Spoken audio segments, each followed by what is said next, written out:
Here is my butcher box for April.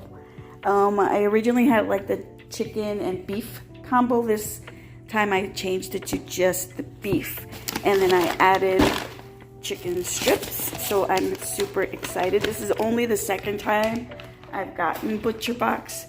And so far I'm loving everything in it. This looks so good. Look at this. So okay, so this was beef steak tips, and then we have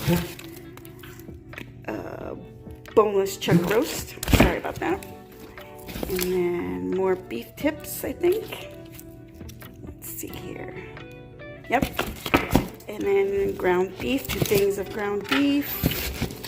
And down here we have some medallions, tenderloin medallion, no filet mignon, and ground beef, and iron steak. So yeah, very, very excited.